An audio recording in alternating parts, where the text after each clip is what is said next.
Hey, I need you to do a GT 710 review for your first video. Hey, why are we doing the GT 710? There's no point. Everyone knows it's bad. There's no questions asked. You have to get it done. Good luck. You're joking. Well, perfect first video idea.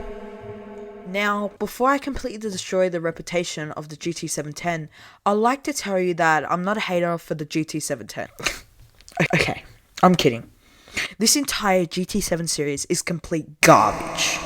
Hey, hello, g'day, or something like that. Today we are diving into one of the worst GT graphics cards in history for gaming, of course. Before we start, just like and subscribe because soon I want to buy and show you these amazing and bad graphics cards. Okay, I'm done. Let's get into this. The GT 710 is one of the cheapest graphics cards still selling, and for once, I have to say, spending $60 for this garbage is a decent deal. What I'm meaning is, if you want a graphics card not meant for gaming, I believe this might be for you.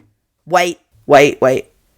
No, it isn't. Being honest, you'd rather spend another $10 to $20 on a GTX 660. And that came out 3 years before this card, and this graphics card is still very good in my opinion. Let's take a closer look at the specs of the GT 710.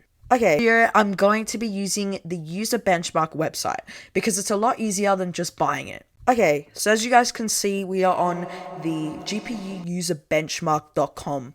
Now this is going to be unscripted, because this is me just looking for it right now, but you can already see the massive difference. You can already see that it's plus 528%. And when did this come out? 2012, and this one came out in 2015. That's 3 years later.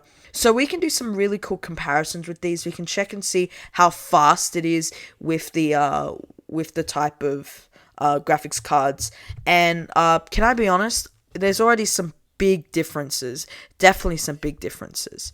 So first what we're going to start off with is lighting. As you can see, we're going to get a solid 4 FPS with lighting for just, I believe these could be like softwares like Blender and all those stuff. Now look at this. You get pretty much quadruple the amount with the 6060. Now, being honest, it's not as powerful as the new ones, and if you wanted to spend a new one and get a better one, then probably go for a 1080 or 1660, but being honest, for this budget, it's really good.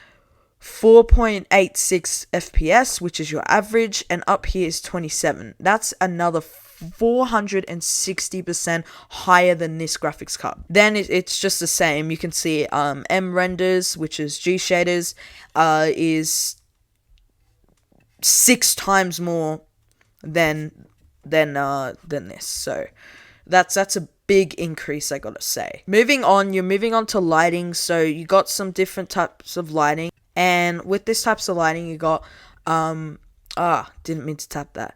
4 FPS and 25 FPS, which is 421% higher.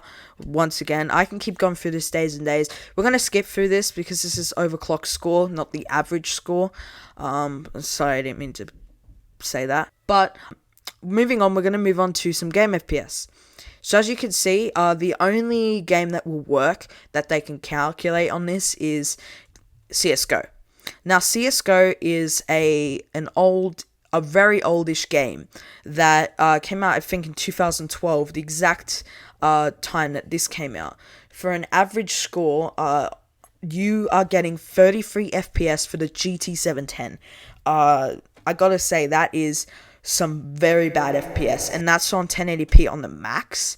You could change it to low as well, and it would be a bit better, but still would be pretty bad for CSGO. People now can play CSGO at like 100, 200 FPS, just like the 6060, so you won't be missing out on CSGO. 100% sure, please go in the comments. And here you go, the average benchmark. Oh my, 3.38% compared to the average benchmark of 21.2%. That is a massive difference. That is and it even says, not for gaming. Good if needs something to see for CPU intense stuff with a 3600 or higher AMD CPU. Wow. So this website even says no gaming for it, and it's 418th out of 657,